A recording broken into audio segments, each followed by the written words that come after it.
Good afternoon. We don't know when you're watching this, but we're glad to see you. And I'm Pastor David. I'm Miss Brittany, and we are going to be talking about how you can create a worship space within your home while we are all self-quarantining and self-distancing our bodies away from others.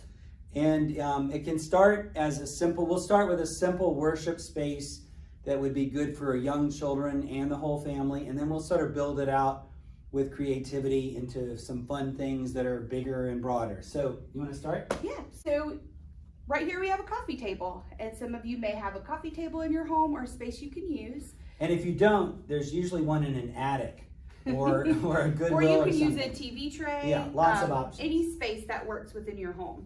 And so if you have a piece of cloth, it can be decorative or plain, that doesn't matter.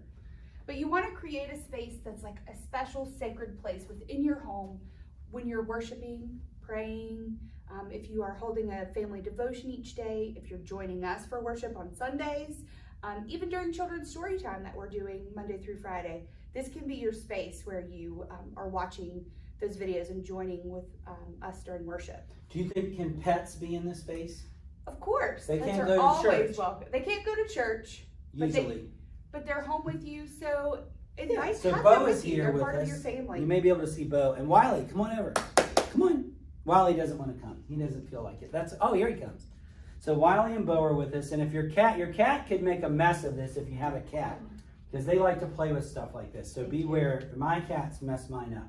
So we're going to start with thinking about the two sacraments, because that's something that's a great thing to learn and just sort of have as a reminder like we do in worship. And we'll start with a baptismal font kind of bowl, and we could put that on the table.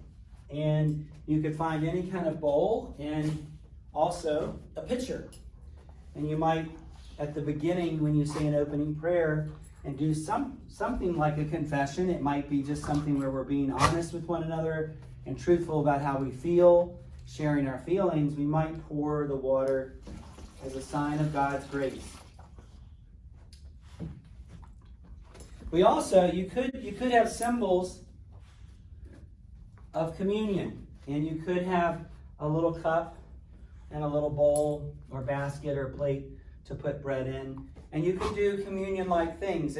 We don't feel like it would be a sacrilege in any way to sort of remember communion. You don't have to do communion, but just the idea that these are the symbols of our two sacraments.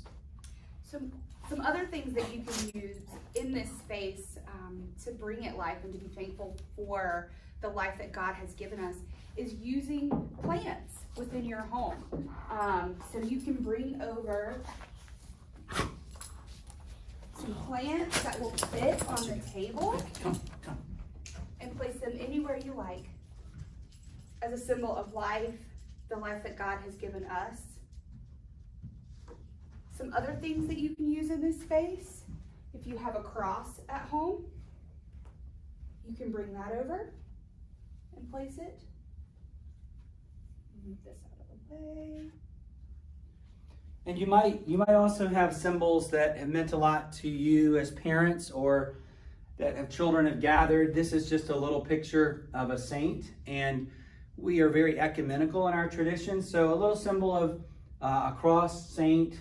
Sometimes, could you bring that stack of stones? Are things that children have made that might be really precious and important because they have a link to things like love or friendship.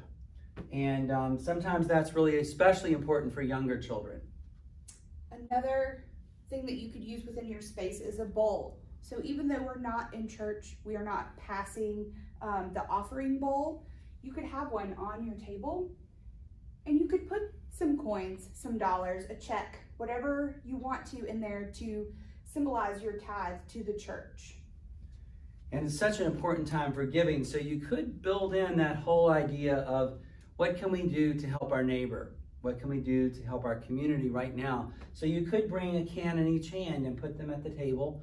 You could also bring other things that you might want to donate to Manna or Bounty and Soul or Swananoa Valley Community Ministries. So keep that in mind, as remembering that we are a giving people. And I think another great thing you could use with a bowl or a basket is have some paper and pens or pencils and write down things that you're thankful for or blessings that you've had throughout the week. And you can put them in that bowl and have them as pieces of remembrance during this time. And you can pull them out maybe each week at dinner and read those things that you're thankful for or that you feel blessed that you have.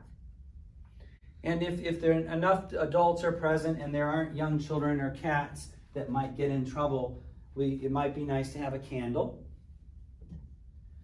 And I think on one of the stories I showed you this labyrinth that you could do with your finger, which is a centering meditative activity that's part of preparing for prayer.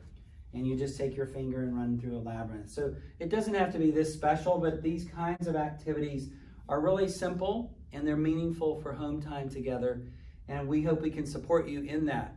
So on our next video, we'll do this table being a little more transformed into creative space, more like the creation table. And this is fairly religious, but we think we can see how this could expand into some family activities, because as Protestants, we really don't separate our holy life and our inner spiritual life with our worldly life. They should be blended together. So we'll look forward to seeing you next time.